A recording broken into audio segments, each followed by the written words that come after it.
কুকুর হলো বাদশাহ, কুকুর হলো প্রধানমন্ত্রী, বিড়াল হলো ক্যাবিনেট মন্ত্রী, ইঁদুর হলো এমপি। যেই সংসদে কুকুর আর বিড়াল আর ইঁদুর থাকে, ওই সংসদ দিয়ে দেশের কোনো কল্যাণ হতে পারে না। ওই সংসদ দিয়ে লুটপাট হতে পারে, সন্ত্রাস হতে পারে, খুন গুম ধর্ষণ হতে পারে, চুরি ডাকাতি হতে পারে, ছিনতাই হতে পারে। ওই সংসদ দিয়ে কোনোদিন রাষ্ট্রের কল্যাণ হতে পারে না। লুট করতে করতে এমন এক পর্যায়ে চলে গেছে, গোটা জাতিকে 1000 2000 নয়, 1 লক্ষ 2 লক্ষ নয়, 18 লক্ষ কোটি টাকা ঋণগ্রস্ত করে এদেশের সকল স্বর্ণ রৌপ্য টাকা পয়সা নিয়ে এক লাভে বাংলাদেশে দিল্লিকে পালিয়েছে। লাকাদ খালাকনাল ইনসানা ফি আহসানি তাকওয়িম।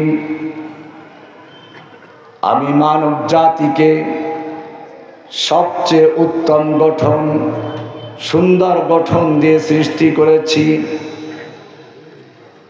ওয়ালাকাদ কাররামনা বানি আদম ওয়া হামালনাহুম ফিল বাররি ওয়াল বাহর। আমি বনি আদমকে সম্মানিত করে সৃষ্টি করেছি। বনি আদম হিসেবে আমাদেরকে সৃষ্টি করেছেন, কোন বানরের ঘরে সৃষ্টি করেন নাই, শিম্পাজির ঘরে সৃষ্টি করেন নাই, ওরাং ওটানের ঘরে সৃষ্টি করেন নাই। যদিও কিছু মানুষ আমাদেরকে বানরের বাচ্চা বানানোর চক্রান্ত করেছিল। এরা কেন চক্রান্ত করেছিল? মূলত ওরা বানরের বাচ্চাই। কোরআন থেকে আমরা দলিল পেশ করব ইনশাআল্লাহ। এই বাচ্চারা সামনে বসলে উঠতে পারবেন না, আর সামনের জায়গাগুলো ফাঁকা করে বন্ধ করে বসি, আরো আগে বসেন। পিছনে জায়গা পাচ্ছেন, আপনারা ফাঁকা করে বসেছেন, একটু হরকত করেন। সামনে আচ্ছা ভাই, সবাই সামনে আগে বসেন। পিছনে অনেক লোক দাঁড়ানো আছে, জায়গা পাচ্ছে না।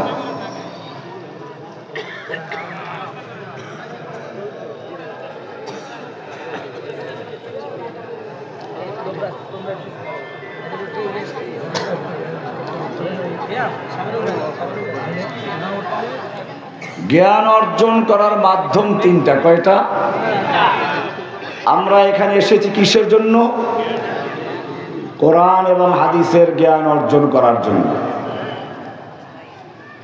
কোরআন এবং হাদিসের জ্ঞান অর্জন করা নিজের ইচ্ছায় সম্ভব না। রাসূল আকরাম সাল্লাল্লাহু আলাইহি ওয়াসাল্লাম ইরশাদ করেছেন, মান ইউরিদিল্লাহু বিহি খায়রান ইউফাক্কিহহু ফিদ্দীন। আল্লাহ রাব্বুল আলামিন যেই ব্যক্তির কল্যাণ কামনা করেন, মঙ্গল চান, সেই ব্যক্তিকে দ্বীনের সহি জ্ঞান অর্জন করার তৌফিক দান করেন। জ্ঞান অর্জন করার মাধ্যম 3টা। কয়টা? আলাতুল ইলমি সালাসা। আলাতুল ইলমে, ইলম অর্জন করার মাধ্যম 3টা। প্রথম মাধ্যম হচ্ছে আল হাওয়াসুল খামসা, পঞ্চ ইন্দ্রিয়, বাহ্যিক 5টা অঙ্গ। চোখ দিয়ে দেখি 1, কান দিয়ে শুনি 2, নাক দিয়ে ঘ্রাণ নেই 3, জিহ্বা দিয়ে মজা নেই 4, ত্বকের স্পর্শে আমরা অনুভব করতে পারি। কয়টা হলো? এই 5টা মিলে একটা। 5টা মিলে কয়টা? এই 5টাকে বলা হয় আল হাওয়াসুল খামসা, পঞ্চ ইন্দ্রিয়। এর মাধ্যমে প্রাথমিক জ্ঞান অর্জন হয়। উদাহরণস্বরূপ, আপনি চোখ দিয়ে দেখলেন এই মাদ্রাসাটাকে, চোখ দিয়ে দেখলেন আমাকে, আলেমদেরকে। এরপরে এখন আমাদের পুরো ইতিহাসগুলো আপনার মাথায় কাজ করবে। পঞ্চ ইন্দ্রিয়ের কাজ যেখানে শেষ হয়, এখান থেকে শুরু হয় দ্বিতীয়টার কাজ। একজন যুবক একটা মেয়েকে দেখে, রাস্তায় দেখলো, এরপরে বাকি কাজ আর চোখের না, বাকি কাজগুলো মাথায় চিন্তা করে, ওইটার বাড়ি কোথায়, কেমনে ওকে পাওয়া যাবে, এরপরে বাকি যা করে সব করে মাথায়। এটার নাম আকল। এটার নাম কি? দ্বিতীয় মাধ্যম কি? আকল।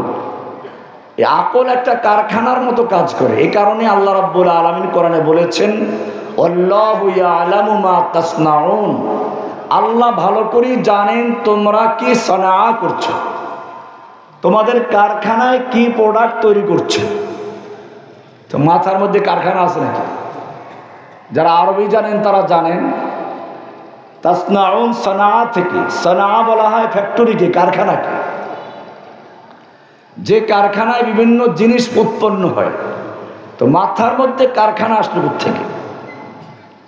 হ্যাঁ, কারখানায় যেমন একটা জিনিসকে বিভিন্ন প্রক্রিয়ায় একটা বাস্তবায়ন রূপ দেয়, ঠিক তেমনি ভাবে চোখ দিয়ে দেখার পরে, কান দিয়ে শোনার পরে, নাক দিয়ে ঘ্রাণ নেওয়ার পরে এটাকে বাস্তবে একটা রূপ দেওয়ার সব কাজ করে আকল। কে করে? দুনিয়াদারদের জ্ঞান এই পর্যন্ত শেষ হয়ে যায়। আকল বা এই যে বিবেক যেটা, এটা সব প্রাণীর কিছু না কিছু আছে। এ কারণেই গরু লাঠি দেখলে দৌড় দেয়।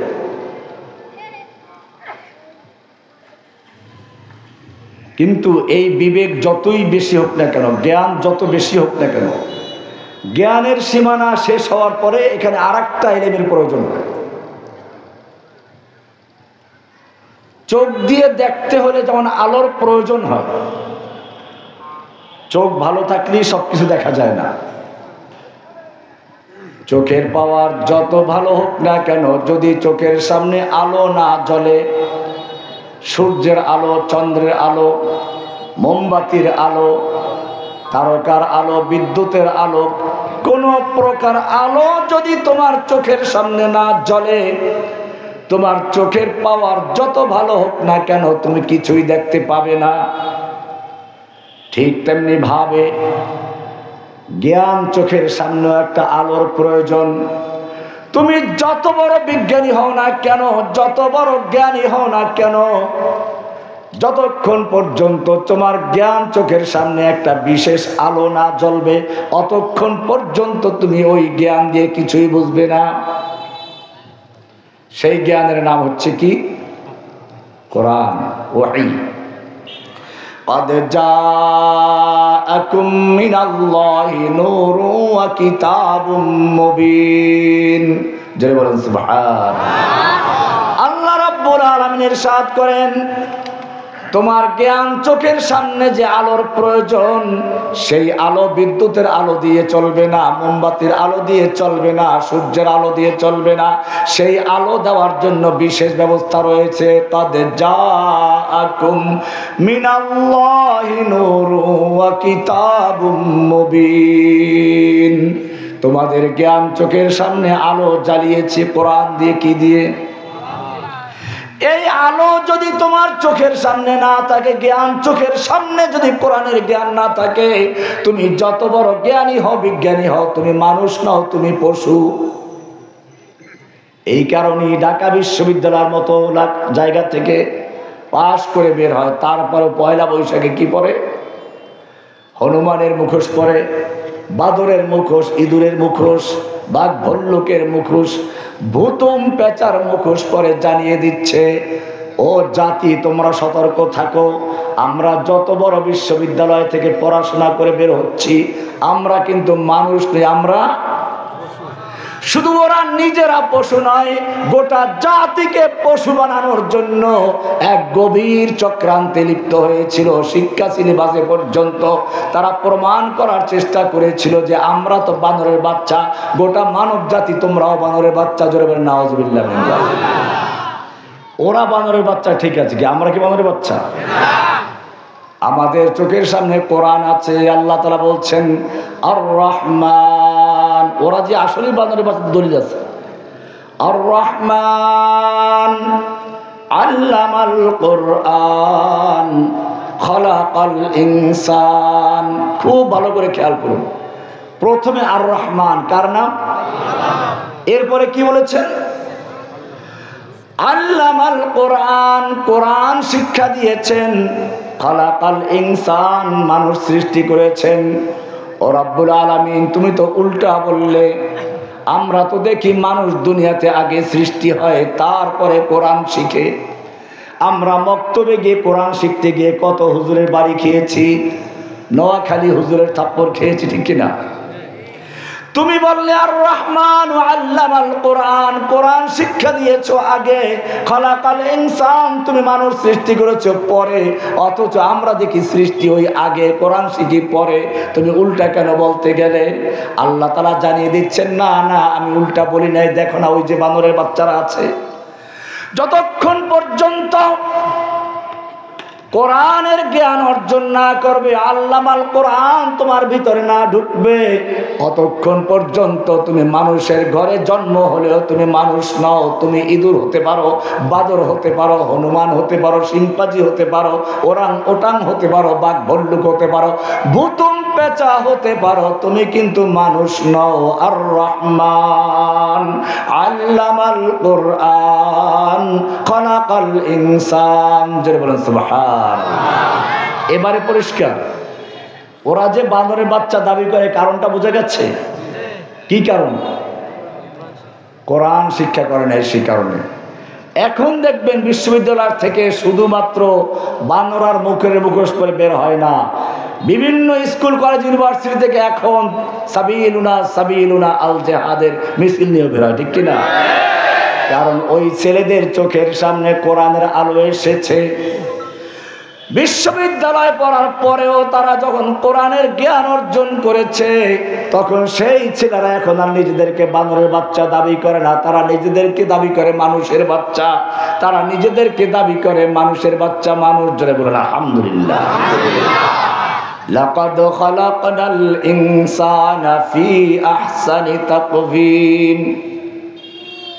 এরপরে আমাদেরকে আল্লাহ তাআলা মানুষ বানিয়ে ক্ষান্ত করেন নাই, মানুষ হিসেবে সৃষ্টি করার পরে আবার মুসলমানের ঘরে জন্মগ্রহণ করার তৌফিক দিয়েছেন, জন্য আলহামদুলিল্লাহ।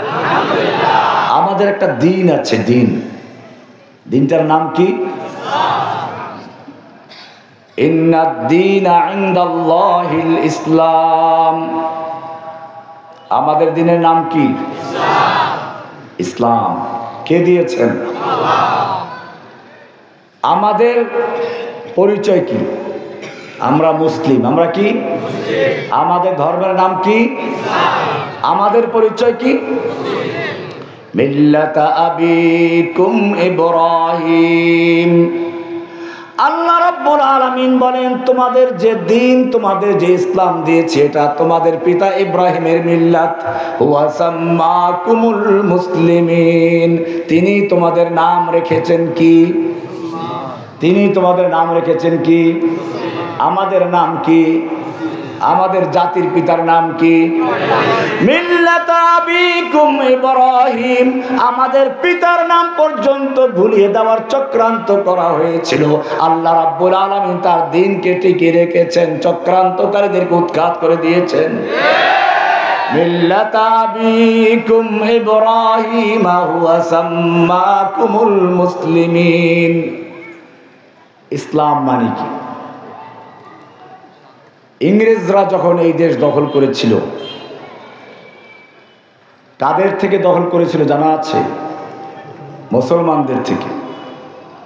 ইংরেজরা তাদের দালালদেরকে নিয়ে বসলো কিভাবে আমাদের ক্ষমতা স্থায়ী হতে পারে। দালালদের মধ্যে কিছু আলেমও ছিল, গোলাম আহমদ কাদিয়ানী মার্কা আলেম। হিন্দু দাদারা ছিল। ইংরেজ সরকার সেই দাদাদেরকে নিয়ে আর পাঁচটা গোলামদেরকে নিয়ে বসলো, তোমাদের পরামর্শ চাই, আমরা ভারতবর্ষ দখল করেছি, কি করে স্থায়ী হতে পারি। ইংরেজ দালালরা রিপোর্ট তৈরি করে বলল, ভারতবর্ষে তোমাদের একমাত্র শুধুমাত্র শত্রু হচ্ছে মুসলিম উম্মাহ, মুসলিম জাতি। যতক্ষণ পর্যন্ত মুসলিমরা ক্ষমতাসীন থাকবে, মুসলিমরা শক্তিশালী থাকবে, ততক্ষণ পর্যন্ত তোমরা ভারতে স্থায়ী হতে পারো না। মুসলিমদের ক্ষমতা ধ্বংস করতে হবে। এবারে সেই পরিকল্পনা নিয়ে আগাতে শুরু করলো। ডক্টর টমসন লিখেছেন, আমার সৃষ্টিকর্তার কসম, দিল্লি চাঁদনি চক থেকে খয়বর পর্যন্ত রাস্তার দুপাশের বিশাল বিশাল গাছের এমন কোনো ডাল ছিল না যেই ডালের প্রতিটি ডালে ডালে এক একজন আলেমকে ফাঁসিতে ঝুলানো না হয়েছিল।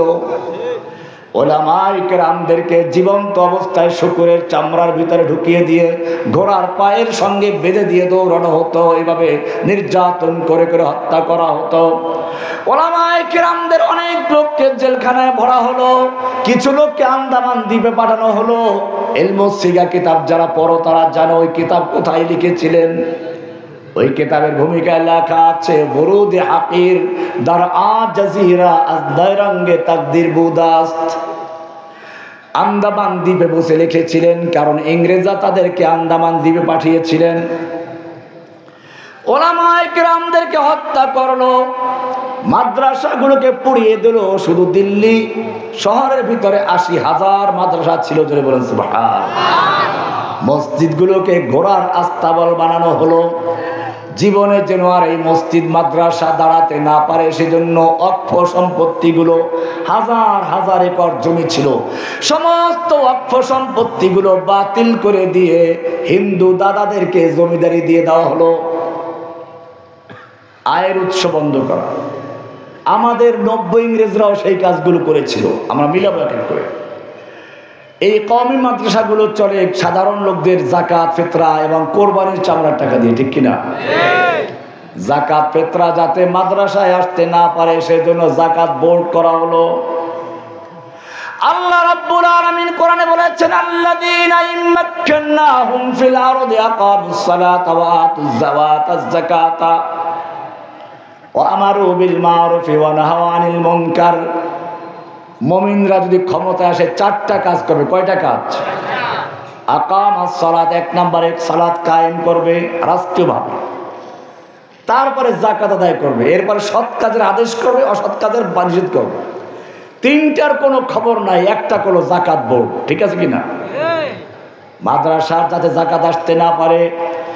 এরপরে যেই কওমি মাদ্রাসার ছেলেরা ঈদের দিনে বাড়ি না গিয়ে, আত্মীয় স্বজনের কাছে না গিয়ে দিনভর কষ্ট করে চামড়াগুলো মাদ্রাসায় নিয়ে আসে, সেই চামড়া বিক্রি করে যাতে মাদ্রাসা চলতে না পারে সেজন্য ইংরেজরা যেরকম ভাবে অক্ষ সম্পত্তি বাজেয়াপ্ত করেছিল, আমার দেশের নব্য ইংরেজরা কোরবানির চামড়ার দাম কমিয়ে দিয়েছিল। যুগে যুগে একই চক্রান্ত করা হয়েছে।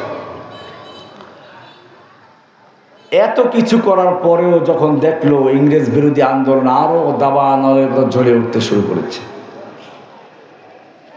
মুসলিমদের হত্যা করে ইসলাম ধ্বংস করা যায় না। কতলে হুসাইন দার হাকিকত মর্গে यजीद है, ইসলাম জিন্দা होता है हर करबला के बाद। আলেমদেরকে হত্যা করা হলো, মসজিদ মাদ্রাসা ধ্বংস করা হলো, কোরআন শরীফকে পুড়িয়ে দেওয়া হলো। 3 লক্ষ কোরআনে কারিমকে একাত্রকে দিল্লি মসজিদের সামনে পুড়িয়ে দেওয়া হয়েছিল। এরপরেও যখন ইংরেজ বিরোধী আন্দোলন আরো জ্বলতে শুরু করলো, দাবানলের মতো জ্বলে উঠলো, তখন ইংরেজরা আবার পরামর্শে বসলো। দালালদেরকে ডাকলো, পরামর্শদাতাদেরকে ডাকলো, তোমাদের পরামর্শ অনুযায়ী মাদ্রাসা বন্ধ করেছি, মসজিদ বন্ধ করেছি, আলেমদেরকে জেলে ঢুকিয়েছি, এরপরেও কেন ইংরেজ বিরোধী আন্দোলন দাবানলের মতো জ্বলে উঠতে শুরু করেছে? এইবারে ইংরেজরা এই ধরনের মাদ্রাসায় গেল। এই যে আজকেও কতজন পাগড়ি নিল? 9 জন ছাত্র এই মাদ্রাসার থেকে পাগড়ি নিল। এইরকম ছাত্রদেরকে রাজ দরবারে হাজির করে বলল, দেখো তোমরা যেই কোরআনকে পড়িয়েছো, কাগজের কোরআন পড়িয়েছো, তোমরা যেই মাদ্রাসা পড়িয়েছো, ইটের মাদ্রাসা, কাঠের মাদ্রাসা পড়িয়েছো, তোমরা যেই আলেমদেরকে ধ্বংস করেছো, বুড়া বুড়া আলেমদেরকে মেরে ফেলেছো, কিন্তু জেনে রাখো এই ছোট ছোট বাচ্চাদের বুকের ভিতরে গোটা 30 পারা কোরআনে কারীম সংরক্ষিত রয়েছে, হেফজ রয়েছে, কিয়ামত পর্যন্ত এই কোরআন ধ্বংস করা সম্ভব নয়। ইন্না নাহনু নাযালনা যিকরা ওয়া ইন্না লাহু লাহাফিজুন। আল্লাহ রাব্বুল আলামিন যেটা বলেছেন, আমি কোরআন নাজিল করেছি, কিয়ামত পর্যন্ত কোরআনকে সংরক্ষণ করার দায়িত্ব আমি আল্লাহ নিজে গ্রহণ করেছি। যেটা বলেন সুবহানাল্লাহ। কোরআন সংরক্ষণের দায়িত্ব কার? ঠিক তেমনি ভাবে বাংলার জমিন থেকে কোরআনকে ধ্বংস করার জন্য, কোরআনের শিক্ষাকে ধ্বংস করার জন্য আলেম ওলামাদেরকে ফাঁসি দেওয়া হলো, কিছু আলেমদেরকে কারাবন্দী করা হলো। বাংলাদেশের এমন কোন উল্লেখযোগ্য আলেম পাওয়া যাবে না যারা জেলে ঢুকে নাই অথবা মামলা খায় নাই। কোরআনের কণ্ঠ স্তব্ধ করার চক্রান্ত করা হলো। ইসলাম কি ধ্বংস হয়ে গেছে? আল্লাহ রাব্বুল আলামিন দেখিয়ে দিলেন, যেই লোকটা সারা জীবন কোরআনের বিরুদ্ধে কাজ করেছে, আল্লাহ রাব্বুল আলামিন শেষ সময় তার একটা বক্তব্য রেকর্ড করার সুযোগ দেন নাই। তুমি আমার কোরআনের কণ্ঠ স্তব্ধ করেছো, আমি তোমার কণ্ঠ স্তব্ধ করে দিয়েছি। আমার আলেমদেরকে তুমি জেলে পাঠিয়েছিস, তোকে আমি বাংলাদেশে থাকার সুযোগ দিচ্ছি না, তুই তোর দাদাদের কাছে যা। দাদাদের কাছে গিয়ে পালিয়ে গেছে। কোরআন পরিষ্কার বলেছে, ইয়া আইয়ুহাল্লাযীনা আমানু লা তাত্তাখিযুল ইয়াহুদা ওয়ান নাসারা আউলিয়া বা'দুহুম আউলিয়া বা'দ ওয়া মান ইয়াতাওয়াল্লাহুম মিনকুম ফাইন্নাহু মিনহুম। তোমাদের থেকে যে কেহ ইহুদি খ্রিস্টান এবং দাদাদেরকে বন্ধু বানাবে, সে মুসলমান থাকতে পারে না, সে হিন্দু হতে পারে, খ্রিস্টান হতে পারে, মুসলমান থাকতে পারে না। তাহাজ্জুদের গল্প, কোরআন পড়ার গল্প, মসজিদ বানায়। এই মসজিদ তার বাবার টাকা দিয়ে বানায় না, সৌদি আরবের টাকা দিয়ে বানিয়েছে। মা কানা লিল মুশরিকিনা আন ইয়ামুরু মাসাজিদাল্লাহ। কোন মুশরিকের জন্য অধিকার নেই, সুযোগ নেই মসজিদ তৈরি করা। আল্লাহর ঘর মসজিদ নির্মাণ করবে কারা? ইন্নামা ইয়ামুরু মাসাজিদাল্লাহ। আল্লাহর ঘর মসজিদ নির্মাণ করার অধিকার থাকতে হবে চারটা কোয়ালিটি সম্পন্ন লোকদের। কয়টা কোয়ালিটি? পাঁচটা। কয়টা? ইন্নামা ইয়ামুরু মাসাজিদাল্লাহি মান আমানা বিল্লাহি।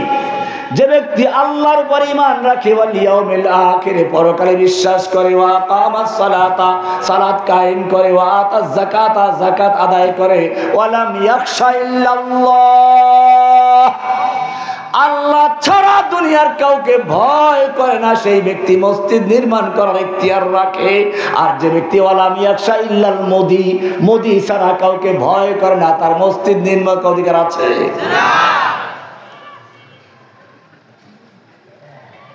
মসজিদ নির্মাণ করার গল্প, ওলামায়ে কেরামদেরকে জেলে ঢুকিয়ে তারপর মসজিদ তৈরি করার গল্প, তাহাজ্জুদ পড়ার গল্প। আবার কিছু লোকেরা তো একেবারে অতি উৎসাহে কওমি জননী খেতাব দিয়ে বসলো। ওয়াহাল আফসাদাদ দীনা ইল্লাল মুলুকু ওয়া আহবারু সুইন ওয়া রুহবানুহা। যুগে যুগে আল্লাহর দ্বীনকে ধ্বংস করেছে দুই শ্রেণীর লোকেরা, ঐক্যবদ্ধ হয়ে। কয় শ্রেণীর লোকেরা? ও আমার ওলামায়ে কেরাম, মাদ্রাসার ছাত্র ভাইরা ভালো করে শুনে রেখো, এলমে দ্বীন অর্জন করো, উদ্দেশ্য যেন কোনো দালালি করা না হয়। তোমরা আল্লাহর জমিনে আল্লাহর সৈনিক। কার সৈনিক? ভালো করে মনে রাখ, তোমাদের পরিচয় জানতে হবে। আল্লাহ রাব্বুল আলামিন প্রথমে মানব সৃষ্টির উদ্দেশ্য উল্লেখ করে বলেছেন, ওমা খালাকতুল জিন্না ওয়াল ইনসা ইল্লা লিয়াবুদুন। আমি মানব জাতিকে এবং জিন জাতিকে সৃষ্টি করেছি শুধুমাত্র একটা উদ্দেশ্য নিয়ে, সে হচ্ছে কি? ইল্লা লিয়াবুদুন। তারা শুধুমাত্র একমাত্র আমারই গোলামি করবে। গোলামি করবে কার? মসজিদে গোলাম কার? মাদ্রাসায় কার? বঙ্গভবনে কার? এটাই মুসলিমদের বড় পরিচয়, মানুষের বড় পরিচয়। তারা কার গোলাম? সূরা ফাতিহা, আলহামদুলিল্লাহ, সকলের মুখস্থ আছে। আপনারা জানেন কোন এলাকায় কোনো মন্ত্রী গেলে তাকে বিশাল আকারে সম্বর্ধনা দেওয়া হয়, আয়নায় বাধাই করে একটা বড় কিছু দেওয়া হয়, ঠিক কিনা? এটা 3টা পার্ট থাকে। প্রথম অংশে থাকে তার প্রশংসা। আপনি সদরঘাটের কামান, মস্তানে জামান, আপনার চরিত্র ফুলের মতো পবিত্র, নামাজ পড়েন একত্র, প্রশংসা করা হয়। এবারে ওই নেতা চিন্তা করে প্রশংসা তো অনেক করেছো, ভোট দাও কাকে? ওদের তো আসল ভোট দেওয়া। এত প্রশংসা শোনার দরকার নেই, আগে বলো তোমার পরিচয় কি, আমার সঙ্গে তোমার সম্পর্কটা কি। এইবারে দ্বিতীয় প্যারায় লেখে এই এলাকার মাটি আপনার ঘাঁটি, আপনাকে বিপুল ভোটে বিজয় করে আমরা সংসদে পাঠিয়েছি, আপনি এখন মন্ত্রী হয়েছেন। এখন নেতা বুঝলো যে হ্যাঁ লোকগুলো আমার লোক। লোকগুলো কি? সম্পর্ক হচ্ছে এই, আমরা আপনার কর্মী, আপনি আমাদের নেতা, আমরা আপনার সেনা, ভয় করি না বুলেট বোমা, বলে না? এইবারে নেতা বলে ঠিক আছে বুঝলাম, এবারে আমার লোক, তাহলে এবারে তোমাদের কি চাওয়া পাওয়া আছে বলো। তৃতীয় পাড়ায় শুরু হয় চাওয়া। এই এলাকায় রোড লাগবে, মাদ্রাসা মসজিদ, এই রাস্তাঘাট ইত্যাদি লাগবে। ঠিক তেমনি ভাবে আলহামদু সূরাকে যদি লক্ষ্য করো দেখবে প্রথম 3টা আয়াত হচ্ছে আল্লাহর প্রশংসা। কার প্রশংসা? আলহামদুলিল্লাহি রাব্বিল আলামিন আর রহমানির রহিম মালিকি ইয়াউমিদ্দিন। কার প্রশংসা? এবারে আল্লাহ তাআলা তোমাকে প্রশ্ন করছেন, জিজ্ঞেস করছেন, জানতে চান ও বান্দা তুমি আমার প্রশংসা করছো, ঠিক আছে, অনেক প্রশংসা করলে বুঝতে পারলাম, কিন্তু আমি জানতে চাই তোমার সঙ্গে আমার সম্পর্কটা কি, তুমি কার গোলামি করো, তোমার সঙ্গে আমার সম্পর্কটা কি সেইটা বলো, তুমি কার গোলাম, কার কর্মী। এইবারে বান্দা পরিচয় দিচ্ছে, ইয়াকা নাবুদু ওয়া ইয়াকা নাস্তাঈন। ও রাব্বুল আলামিন, আমার পরিচয় হচ্ছে এই, ইয়াকা নাবুদু, আমি কেবলমাত্র শুধুমাত্র তোমারই গোলামি করি, অন্য কারো গোলামি করি না, করব না। আমি কার গোলাম? কুল ইয়া আইয়ুহাল কাফিরুন লা আ'বুদু মা তা'বুদুন, আমি কেবলমাত্র তোমারই গোলামি করি, অন্য কারো গোলামি করি না, করব না। তোমার সঙ্গে আমার সম্পর্ক গোলাম আর মালিকের সম্পর্ক, আমি তোমার গোলাম, তুমি আমার মালিক। কি সুন্দর সম্পর্ক।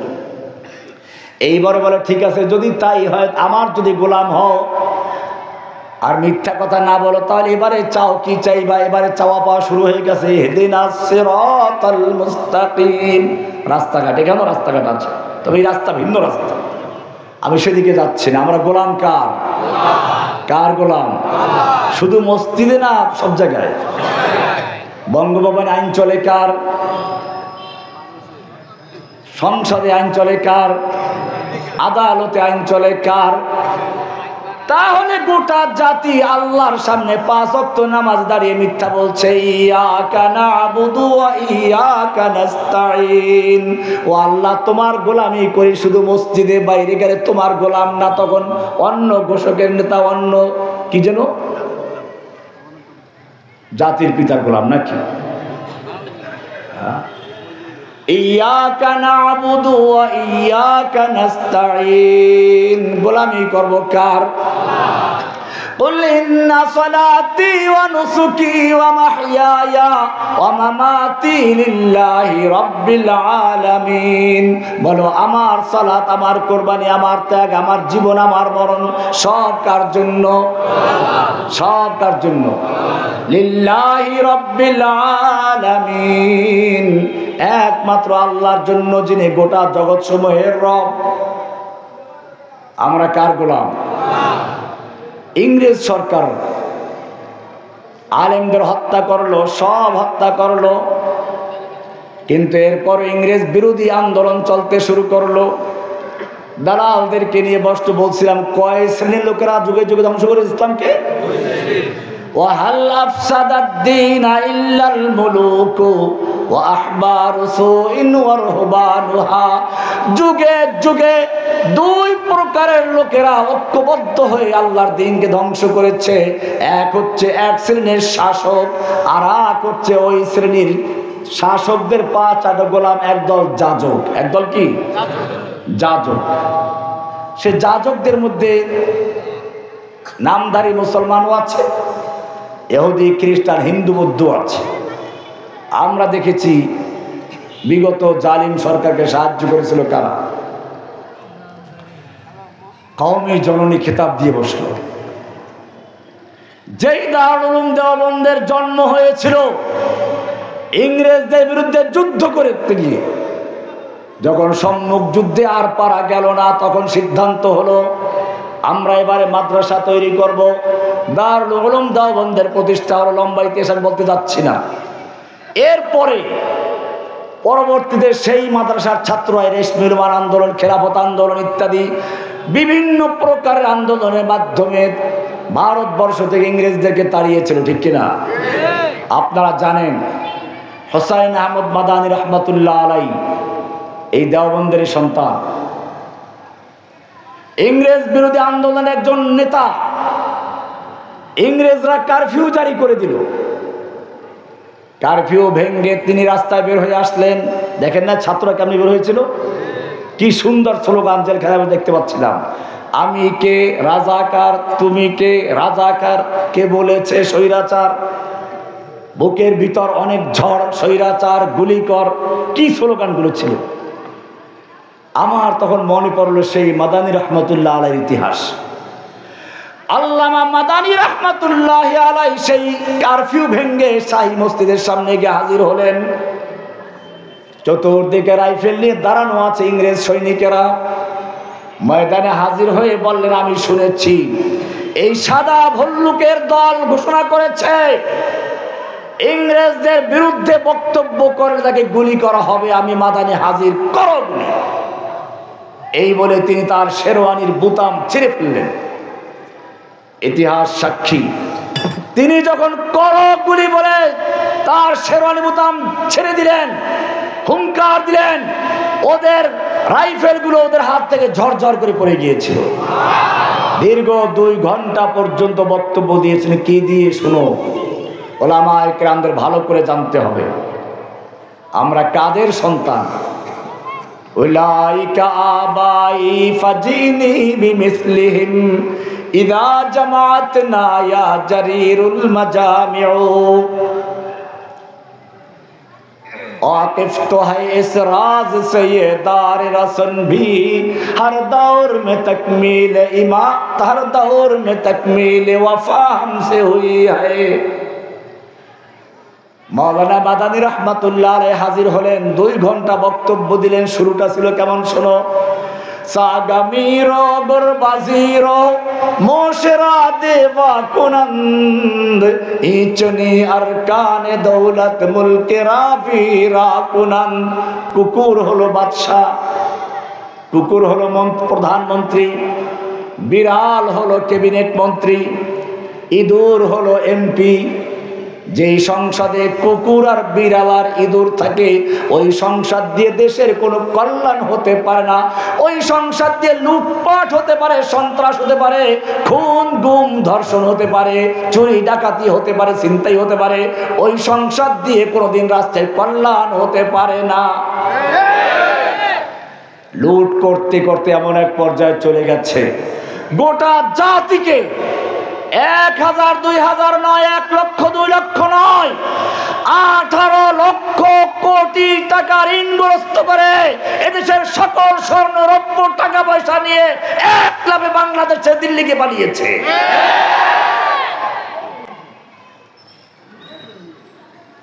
আল্লাহর দ্বীনের সঙ্গে লড়াই শুরু করেছিল। পাহাড়ের সঙ্গে মাথা দিয়ে ধাক্কালে পাহাড় ভাঙে না মাথা ভাঙে? ইংরেজরা আমাদের হত্যা করলো, আমাদের 90 ইংরেজরা আমাদের হত্যা করলো, জেলে ঢুকালো, কিন্তু দেখলো তাতেও কাজ হচ্ছে না। হেফাজতের সম্মেলন হলো, লক্ষ লক্ষ আলেম রাস্তায় বেরিয়ে আসলো, এইবারে আর এক চক্রান্ত শুরু করলো, আগেরটার চেয়েও জঘন্য। প্রথম ষড়যন্ত্র ছিল মুসলিমদেরকে হত্যা করা, কিন্তু মুসলিম হত্যা করে আন্দোলন থামানো যায় না। এবারে পরিকল্পনা হচ্ছে ইসলাম ধ্বংস করা। কি করা? আমি বলি কুফফারদের বোমার দ্বারা মুসলিম মারা যায়, ইসলাম মারা যায় না। কিন্তু ওলামায়ে সুয়ের মাধ্যমে মুসলিম মরে না, ইসলাম ধ্বংস করে। কি ধ্বংস করে? এইবারে আসুন আসল জায়গায়। এইবারে ইংরেজরা প্ল্যান করলো আমরা মসজিদ ভাঙবো না, মসজিদ গড়ব, মডেল মসজিদ তৈরি করব। আমরা মাদ্রাসা ভাঙবো না, মাদ্রাসা তৈরি করব। শুরু হয়ে গেল কলকাতা আলিয়া থেকে শুরু করে মাদ্রাসা বানানো, মাদ্রাসা তৈরি করার কাজ চললো। বলে মাদ্রাসা তৈরি করে ইসলাম তো ধ্বংস করা যায় কিভাবে? হ্যাঁ করা যায়, ইসলাম ধ্বংস করা যাবে, মুসলিম নয়। এইবারে টার্গেট সরাসরি ইসলামকে পরিবর্তন করা। সেজন্য তারা সিলেবাস তৈরি করার দায়িত্ব দিল নওফলকে। নাকি একটা নাস্তিক হিন্দু নাকি? হ্যাঁ, নওফেলকে, নামটা ছিল ম্যাকলি। কি নাম ছিল? ম্যাকলি। আর নওফেলের চরিত্র একই। ডক্টর ম্যাকলিকে দিল দায়িত্ব, কিন্তু ম্যাকলি এই খ্রিস্টান, নব্য হিন্দু খ্রিস্টানের চেয়েও ভালো ছিল। ও তো আরবি জানতো। কি জানতো? এই খ্রিস্টান, হাদিস পড়া খ্রিস্টান, কোরআন পড়া খ্রিস্টান। ডক্টর ম্যাকলি সিলেবাস তৈরি করলো, ইসলামের মূল জায়গাগুলো বাদ দিল সিলেবাস থেকে। শুধু বাদ দিয়ে ক্ষান্ত করলো না, কিছু ভুল ব্যাখ্যাও দাঁড় করালো, যাতে করে মুসলিমরা কিয়ামত পর্যন্ত আর মাথা উঁচু করতে। এর প্রথম হামলার শিকার হচ্ছে ইসলাম। ইসলাম মানে শিকার হলো শান্তি। ইসলাম মানে কি? শান্তি। সালাম অর্থ শান্তি। আসসালামু আলাইকুম ওয়া রাহমাতুল্লাহি ওয়া বারাকাতুহু। আসসালামু আলাইকুম, তোমার উপরে সালাম বর্ষিত, শান্তি বর্ষিত। সালাম অর্থ কি? এই সালামটা যখন বাবে ফাআলে নিয়ে যাওয়া হলো, একটা আলিফ বৃদ্ধি পেল, অর্থ চেঞ্জ হবে না? এবারে আপনি এই মাদ্রাসা সহ যতগুলো মাদ্রাসা জামাতখানা আছে, আলিয়া কমিয়া, সব জায়গায় মিজান মুন সাহেব পড়ানো হয়। মুন সাহেবটা খুলে দেখুন, লেখা আছে আল ইসলাম মুসলমান সুদান অগরদান নিহাদান বতাত। ইসলাম মানে হচ্ছে আত্মসমর্পণ করা। ইসলাম মানে শান্তি নয়। হ্যাঁ, ইসলাম প্রতিষ্ঠিত হলে শান্তি প্রতিষ্ঠা হয়। ইসলাম প্রতিষ্ঠিত হলে পৃথিবীতে মানুষ নয়, সব মাখলুক শান্তিতে বসবাস করতে পারবে, কথা সত্য। তাই বলে ইসলাম শব্দের অর্থ শান্তি নয়, শব্দের অর্থ কি? ইসলাম মানে হচ্ছে আত্মসমর্পণ করা। কোরআন থেকে দলিল নাও। ইয ক্বালা লাহু রাব্বুহু আসলিম ক্বালা আসলামতু লিরাব্বিল আলামিন। আল্লাহ তাআলা ইব্রাহিমকে বলেন, ইব্রাহিম আসলিম মানে শান্তিতে ঘুমাও। নাকি? আসলিম, তুমি ইসলাম কবুল করো। ইব্রাহিম সঙ্গে সঙ্গে বুঝতে পারলে ইসলাম মানে হচ্ছে কি জিনিস। ক্বালা আসলামতু লিরাব্বিল আলামিন, আমি গোটা জগৎ সমূহের রবের কাছে আত্মসমর্পণ করলাম, মাথা নত করে দিলাম। জোরে বলেন সুবহানাল্লাহ। আমাদের জাতির পিতা পরিষ্কার করে দিচ্ছেন ইসলামের অর্থ কি। আসলামতু লিরাব্বিল আলামিন। আল্লাহ রাব্বুল আলামিন যখন কোরআনের ভিতরে ইসলাম শব্দের অর্থ পরিষ্কার করে দিয়েছেন। আসলাম তো মানে হচ্ছে ব্যক্তি জীবনে, পারিবারিক জীবনে, সামাজিক জীবনে, রাষ্ট্রীয় জীবনে, আন্তর্জাতিক জীবনে, ব্যাংকে, আদালতে, সব জায়গায় এক আল্লাহর বিধানের কাছে আত্মসমর্পণ করার নাম হচ্ছে কি? ক্বালা আসলামতু লিরাব্বিল আলামিন। আত্মসমর্পণ করো কার সামনে? শুধু কি মসজিদে, ব্যাংকে, আদালতে, সংসদে কার হুকুম চলবে? আছে সে হুকুম। আজকে সেই আলো জ্বালাতে হবে সব জায়গায়। قد جاءكم من الله نور وكتاب مبين। এই আলো জ্বালাতে হবে কোথায়? সংসদে। আলো জ্বালাতে হবে আদালতে। ইংরেজরা শুরু করলো ইসলামের পরিভাষা পরিবর্তন করা, দিন পরিবর্তন করা। ভারতবর্ষের জন্য একদল দালাল তৈরি করলো, গোলাম মাহমুদ কাদিয়ানীদেরকে নিয়ে আসলো তাওহীদ এবং রিসালাত দুটোকে ধ্বংস করার জন্য। দিনকে হামলা করা হলো। আমাদের একটা দিন আছে, তার নাম কি? আল্লাহর নবী যখন 3 বছর পর্যন্ত গোপনে দাওয়াত দিতে লাগলেন, আল্লাহ এবার হুকুম করলেন ফাসদা বিমা তুমার ওয়া আরিদ আনিল মুশরিকিন। আপনার প্রতি যা নাজিল করা হয়েছে সেগুলো স্পষ্ট বলুন, মুশরিকরা কি বললো কি না বললো এই দিকে পরোয়া করবেন না। আল্লাহর নবী সাফা পাহাড়ে উঠলেন গিয়ে। আরবের নিয়ম ছিল প্রতিদিন সকালবেলা পাহাড়ে গিয়ে উঠতো, দূর থেকে কোনো সেনাবাহিনী দেখা যায় কিনা, কোনো আক্রমণ আসছে কিনা। যদি এরকম কোনো সেনাদল দেখা যেত, সঙ্গে সঙ্গে সে করত কি, উলঙ্গ হয়ে কাপড়টা মাথায় নিত, এরপরে ঘুরাতর বলতো ইয়া সাবাহা ইয়া সাবাহা। তো লোকেরা বুঝতো বিশাল কোনো আক্রমণ আসতেছে, এই জন্য আমাদের যুদ্ধের জন্য প্রস্তুত হতে হবে।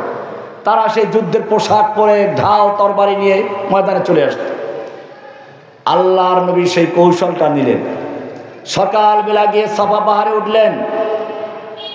তবে খেয়াল রাখবেন আল্লাহর নবী ল্যাংটা হন নাই, কি হন নাই, উলঙ্গ হন নাই। আমাদের দেশে যেই নবী সারা জীবন কখন উলঙ্গ হন নাই, সেই নবীর উম্মতরা যখন দেখে কোনো ল্যাংটা ফকির রাস্তায় দাঁড়িয়ে আছে, তখন তাকে সেজদা করা শুরু করে দেয়, টাকা দেয়, পয়সা দেয়, আর কয় ভিতরে মাল আছে। যেই নবী এত পরিষ্কার পরিচ্ছন্ন থাকতেন, প্রত্যেক নামাজের সময় মেসওয়াক করার গুরুত্ব দিয়ে বলেছেন লাউলা আন আশুক্কা আলা উম্মতি লা আমারতুহুম বিসওয়াক ইনদা কুল্লি সালাত। আমি যদি আমার উম্মতের জন্য কষ্টকর মনে না করতাম, তাহলে প্রত্যেক সালাতের সময় আমি মেসওয়াক করাকে ফরজ করে দিতাম। যেই নবী এত পরিচ্ছন্নতার গুরুত্ব দিলেন, সেই নবীর উম্মত যদি চট পরে, গায়ে চট, মাথায় চট, জীবনে মেসওয়াক করে নাই, মুখে দুর্গন্ধ, সেই লোককে বলে আল্লাহর ওলি। তাসির রাসূল ওয়া আনতা তুযহিরু হুব্বাহু হাযা লাউমরি ফিল ফিআল বদিউ লাউ কানা হুব্বুকা সাদিকান লা আতা'তাহু ইন্নাল মুহিব্বা লিমান ইউহিব্বু মুতিউ। কিসের প্রতারণা নবীর সঙ্গে। আল্লাহর নবী এবারে সাফা পাহাড়ে উঠলেন, জোরে ডাক দিলেন ইয়া সাবাহা, ডাক দিলেন জোরে। সকালবেলার ডাক, এমনি কঠিন অবস্থা। এরপরে ডাকটা কার? মক্কার সেই যুবকের, যেই যুবক কখনো ছলনা করে না, প্রতারণা করে না, ধোঁকাবাজি করে না, আল আমিন নবী সকলে যাকে চিনে, নিশ্চয়ই বড় কোনো বিপদ আছে। সব নেতারা সাফা পাহাড়ের পাদদেশে হাজির হয়ে গেল। এবারে আল্লাহর নবী তাদের উদ্দেশ্য করে বলছেন, ও মক্কার নেতারা শোনো, আমি যদি আজকে তোমাদেরকে বলি এই পাহাড়ের অপর প্রান্তে শত্রু বাহিনী ওত পেতে বসে আছে, আমার কথা বিশ্বাস করবে কি? মক্কার সব নেতারা বলল অবশ্যই বিশ্বাস করব। মা জাররাবনাকা কাযিবান কত্তু, আমরা তোমার থেকে কোনো মিথ্যা কথা শুনি নাই, সুতরাং তোমার কথা বিশ্বাস না করে উপায় কি আমাদের? এইবারে আল্লাহর নবী দ্বিতীয় প্রশ্ন করলেন, ও আমার মক্কার নেতারা ভালো করে শোনো, লাউ কুলতুম কালিমাতান ওয়াহিদাতান, আমি তোমাদেরকে বলবো যদি একটা কথা মানতে পারো, একটা বাক্য মানতে পারো। কয়টা কথা? একটা কথা যদি মেনে নাও, তামলিকুনা বিহাল আরব, সেই একটা কথা মানার মাধ্যমে গোটা আরব দেশের মালিক তোমরা বনে যাবে। ওয়াতাদিনু লাকুমুল আজম, অনারব বিশ্ব তোমাদের দিন গ্রহণ করবে। মাত্র একটা কথা। কয়টা কথা? আবু জাহেল খুশি, আবু লাহাব খুশি। আরে ভাতিজা একটা কেন, 10টা বলো, ওলাবি 10টা বলো। যেই কথা মানলে মক্কার নেতা না শুধু গোটা আরব দেশের নেতা হওয়া যাবে, যেই কথা মানলে পরে গোটা বিশ্ব আমাদের দিন গ্রহণ করবে, এরকম কথা মানতে অসুবিধা কি?